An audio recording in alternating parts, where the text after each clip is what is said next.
We have the choice to use the gift of our life to make the world a better place, or not to bother. Jane Goodall, world-famous conservationist, said this in reference to the choices individuals make every day that affect the planet we live on and the people we live with. There's a new movement sweeping the Western world, and I'm sure that everyone listening knows what it is. It's the New Age movement. By using practices and rituals that can be found in many different religions, cultures, and historical texts, many people have found meaning in a movement unlike anything they've seen before. They use things like crystals, smudge sticks, salt lamps, and incense, all while preaching about oneness, connectivity, and empathy for their fellow humans. However, through their purchases, many who partake in this lifestyle end up creating the very problems they are trying to speak out against. The sudden demand for products like crystals and smudge sticks has created many failings within the system that gets them from their source to our shops and eventually into our homes. From unreported child labor to the risk of a species eradication and job theft, the world of New Age medicine isn't as harmless as it seems, and its growing uninformed consumer base is only going to exacerbate these already present dangers. Quartz, amethyst, opal, and citrine are just a few of the many crystals that the New Age movement claims can heal an individual's mental, physical, or spiritual state. They are bought up by the bagful in incense shops, tourist locations, and gift shops. The truth is, it's extremely cheap for the occasional shady business person to obtain large quantities of these kinds of crystals. That's why you see them in these large tubs so frequently.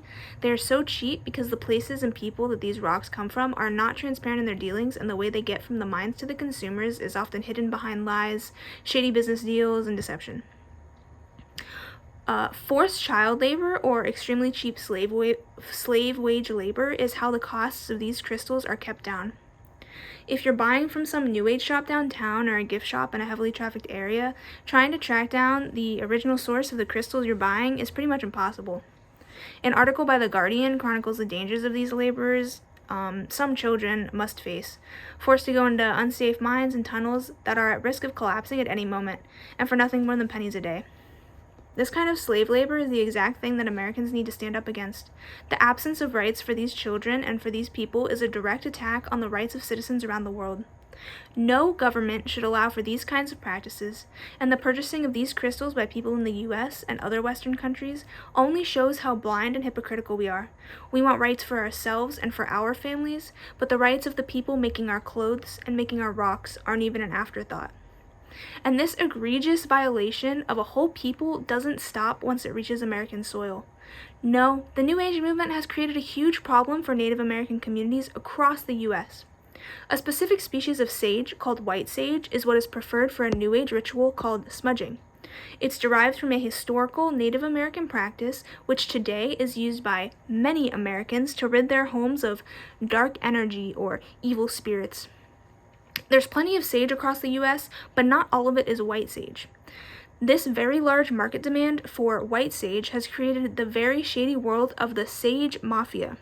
People who will steal hundreds of pounds worth of white sage from Native American lands and sell them to buyers who sell them to these New Age shops.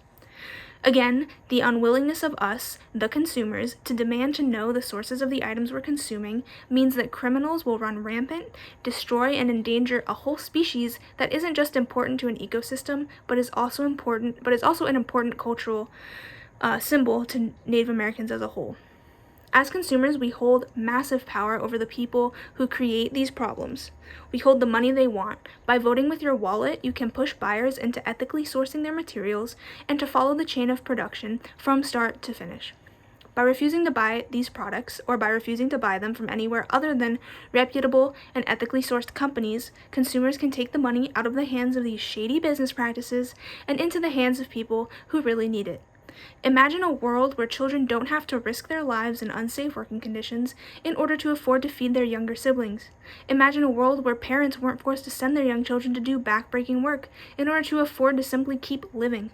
These kids should be spending their time in school, learning, playing, and hanging out with their friends, not indentured to an unethical business practice that has been bred and fostered by Western consumerism.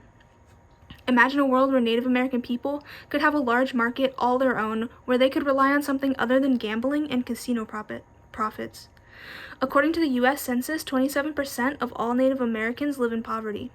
Steering white sage profits directly into Native American communities would create many, many jobs and a way out for those Native Americans that do find themselves below the poverty line.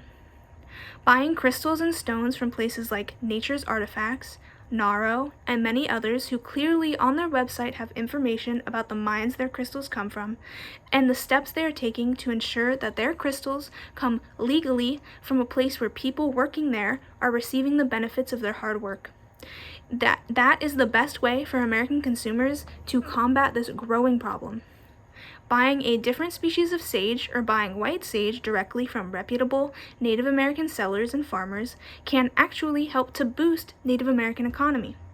But more than anything, it's important to do research and ensure that all the products we buy aren't enabling a system which hurts the people doing the hardest jobs.